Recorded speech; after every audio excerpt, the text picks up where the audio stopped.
రామగుండం నియోజకవర్గంలో అభివృద్ధి పేరిట కూల్చివేతలు తప్ప మౌలిక వసతులను కల్పించడంలో, ప్రజా సమస్యలను పరిష్కరించడంలో కాంగ్రెస్ ప్రభుత్వం విఫలమైందని మాజీ కార్పొరేటర్ కౌశిక్ లత ఆరోపించారు. గత బీఆర్ఎస్ ప్రభుత్వంలో ఐటీ శాఖ మంత్రి రామగుండం నియోజకవర్గ అభివృద్ధి కోసం TUFIDC ద్వారా 100 కోట్ల రూపాయలను మంజూరు చేశారని గుర్తు చేశారు. కానీ ప్రస్తుతం కాంగ్రెస్ ప్రభుత్వం ఆ నిధులను పక్కదారి పట్టించారని అన్నారు. బీఆర్ఎస్ ప్రభుత్వంలో కేటీఆర్ గారు TUFICD నిధులు 2 సార్లు 100 కోట్లు శాంక్షన్ చేపించడం జరిగింది. అందులో మా రామగుండానికి 20 కోట్లు, మా డివిజన్కి 3 కోట్లు మేము శాంక్షన్ చేపించుకోవడం జరిగింది. అయితే ఎలక్షన్ల కోడ్ రావడంతో అవి క్యాన్సిల్ అయినాయి.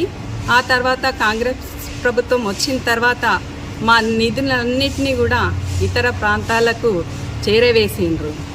ఇక్కడ డివిజన్లో చూసినట్లయితే ఎక్కడ వేసిన గొంగడి అనే చందంగానే ఉంది. ఒక రోడ్లు సరిగా లేవు, డ్రైన్లు సరిగా లేవు, లైట్లు సరిగా లేవు. ఏది చూసినా కానీ అభివృద్ధి అనేది శూన్యము. అభివృద్ధి అనేది కాంగ్రెస్ ప్రభుత్వం ఏం చెప్పుకుంటుందంటే కూల్చివేతలే మీ అభివృద్ధి. మరి డివిజన్లో చూసినట్టయితే ఎక్కడ పడితే అక్కడ రోడ్లు లేకుండా నడవలేని పరిస్థితి ఉంది. మరి మీరు ఈ అభివృద్ధిని పట్టించుకోకుండా 2 సంవత్సరాల నుండి కూడా ఏమైనా కూల్చివేతలు ఎంతోమందిని పేదవాళ్ళను రోడ్డున పడేసిండ్రు. వాళ్ళ బతకడం ఎలా, వాళ్ళు జీవించడం ఎలా?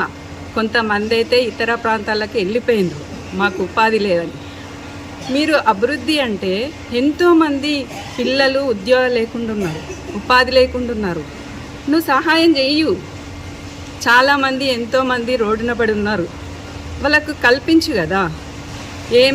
ఏది కానీ కూల్చడం 46 మైసమ్మ గుళ్ళను కూల్చితివి.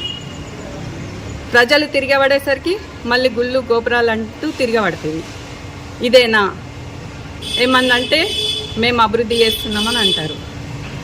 మరి ఇప్పటికైనా ఏదైతే మా డివిజన్కి సంబంధించిన 3 కోట్లు, అలాగే మా రామగుండంకి సంబంధించిన 20 కోట్లు వెంటనే అభివృద్ధి పనులు చేయాలని మా డివిజన్ తరఫున ప్రజలందరం కూడా కోరుతా ఉన్నాం.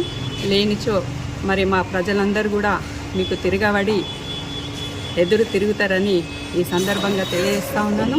అన్ని డివిజన్లలో కూడా మరి అభివృద్ధి అనేది శూన్యమవుతూ ఉంది. మరి అభివృద్ధి చేయాలని మేము డిమాండ్ చేస్తూ ఉన్నాం.